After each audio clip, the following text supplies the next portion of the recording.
Olá, seja muito bem-vindo ao nosso Momento Consult. Eu me chamo Gilberto Meira, sou consultor jurídico tributário aqui da Consult e o nosso Momento Consult de hoje é dedicado a um tema que tem trazido uma certa angústia àqueles que militam na área, que diz respeito à edição do Ajuste CNF número 2 de 2025, no dia 11 de abril próximo passado, publicado no Diário Oficial do dia 16 de abril, e que dispõe sobre critérios e procedimentos para a temporalidade e a destinação de documentos fiscais eletrônicos tutelados pela Secretaria Especial da Receita Federal do Brasil, pelos estados e pelo Distrito Federal. Bom, este ato foi o suficiente para conflagrar uma discussão sem precedentes no contexto das obrigações. Por que sem precedentes? Ora, há muito tempo nós vemos sustentando que um ajuste CNF não é lei. Aliás, é o tema de um livro que nós publicamos, que é oriundo da nossa dissertação de mestrado, e que mostra que um ajuste nada mais é que um convênio envolvendo os estados, o Distrito Federal e a União no que diz respeito ao documentário fiscal. E o próprio ementário do ajuste dispõe qual é a sua finalidade. Mais que isso, é importante que se tenha em mente, e para aqueles que estão achando que o prazo agora de guarda obrigatório é de 11 anos, que não é bem assim.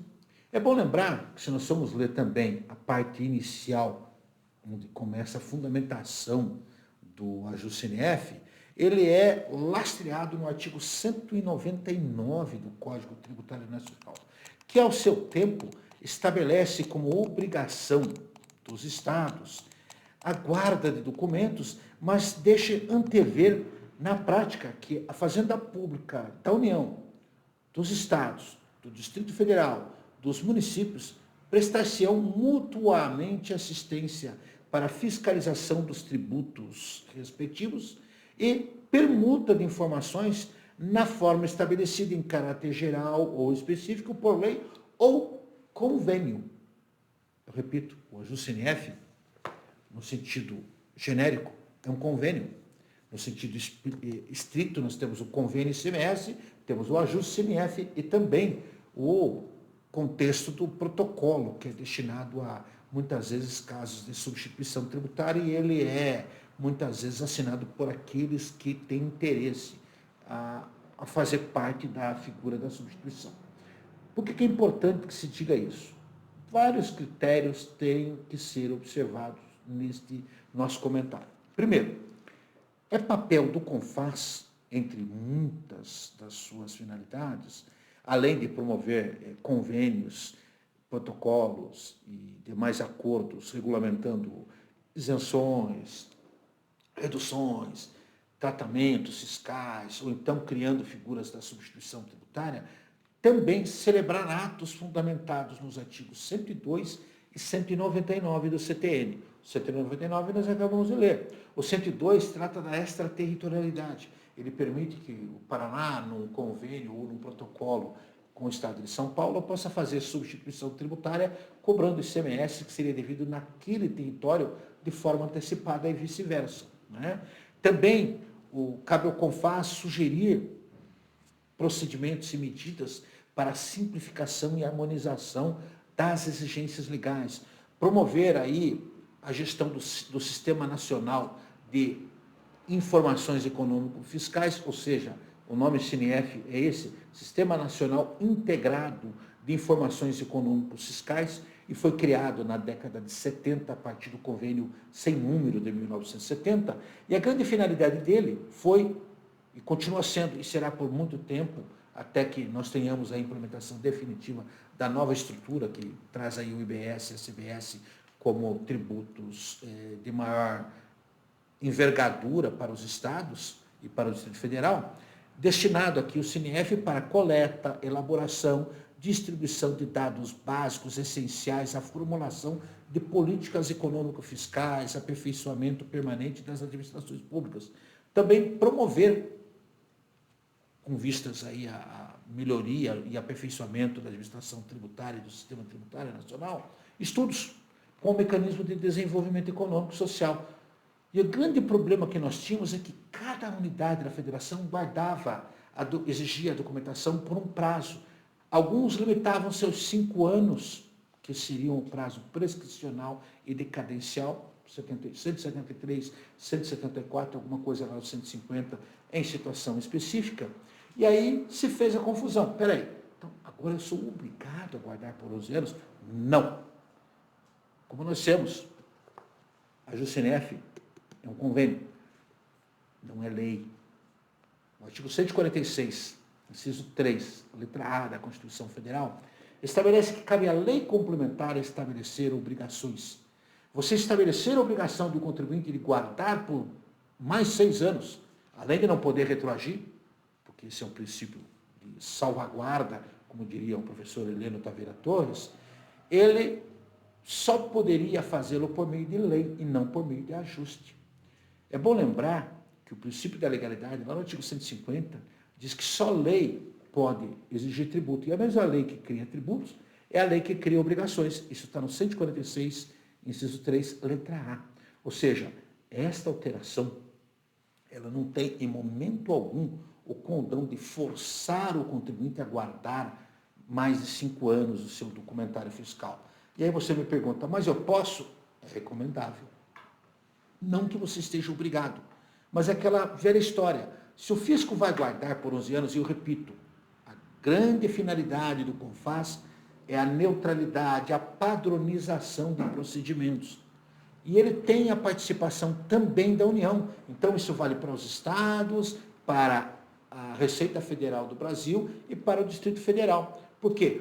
Todos os documentos são depositados no T-Rex, ou Tiranossauro Rex, como queiram, né, que é aquele super equipamento que concentra as informações. O que se fez foi padronizar um sistema.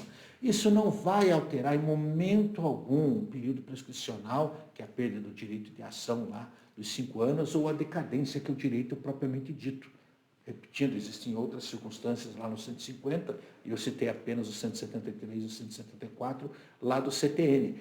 Aliás, esta regrinha do 199, de estabelecer troca de informações, está no Código Tributário Nacional, que desde a Constituição de 1967, com alterações em 69, tem status de lei complementar. O que significa dizer isso? Você não é obrigado a guardar por esse período. É conveniente guardá-lo? Talvez por uma questão de governança, por uma questão de informações estatísticas, fica a seu critério. Ou até para supedanear outras situações que exigem um prazo maior, né, de 10 anos ou coisa parecida. Mas, a rigor, isso não quer dizer que a lei venha a retroagir a período superior aos 5 anos. Então, nós estamos em 2025, ele não poderia retroagir a 2019. O ano em curso, nós geralmente não contamos, então eu pegaria 2024, 2023, 2022, 2021 e 2020. Inclusive, existe uma discussão quanto ao ICMS e ISS, que a apuração é mensal, que entra mês, sai mês, né? Entrando o mês de 2025, sairia mês de 2025 lá atrás. O imposto de renda leva o exercício, por isso a gente conta 5 mais 1. Por isso, 11 anos, seriam 2 exercícios mais o ano em curso. Repetindo, isso não é uma obrigação, é uma sugestão para você guardar. Isso não vai alterar em nada a prescrição, a decadência. O fisco não poderá exigir nada que exceda o período prescricional e decadencial. E repito, o Instituto do Ajuste é um instituto correto. Por quê? Olha, vamos padronizar. Quantas vezes vocês já viram nas redes sociais aí, uma publicação até bastante rica, cheia de bandeirinhas, prazo de guarda dos documentos fiscais. Cada estado tinha um prazo.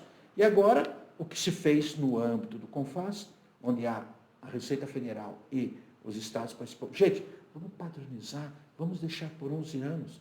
Está bem assim? Está ótimo, pronto. Todo mundo padronizou. De qualquer forma, fica o alerta, nós elaboramos para isso, estamos publicando no nosso site uma matéria sobre esse título, logo estará lá à disposição de vocês, e vocês poderão ter acesso a toda a fundamentação que nós apresentamos, do ponto de vista jurídico, do ponto de vista técnico, que dizem respeito a esta falta de, entre aspas, preocupação quanto à mudança, porque o ajuste não é lei, mas a recomendação para que se guarde por um período. É apenas uma mera recomendação e não passa disso. Se por um acaso você ainda ficou com dúvidas, fique à vontade, nos mande um e-mail, né? momentoconsulte@consulte.com.br, ou então, aqui embaixo existe um espaço onde você pode, olha, mas veja isso, veja aquilo. Você pode nos contestar, pode discutir o que nós estamos falando? Pode, fique à vontade para fazê-lo. Nós estamos aqui, o direito tem isso de bacana, mas faça-o com fundamentos para que a gente possa apresentar. Só que antes, procure ler lá no nosso site os comentários, os fundamentos que nós trazemos, tá bom? Nos acompanhe de resto nas nossas redes sociais, lá no LinkedIn, no Instagram, aqui mesmo no canal do YouTube, de forma a que nós possamos manter essa interação. Mais que isso, divulgue nosso trabalho para aqueles que nos acompanham, para quem não convive com o nosso dia a dia. Nós sabemos que nós estamos entregando informação de qualidade e eu tenho razões para crer que esta é a pergunta campeã de audiência no momento. Se você quiser participar, nos procure e nós estaremos sempre com vocês, tá bom? Até a próxima.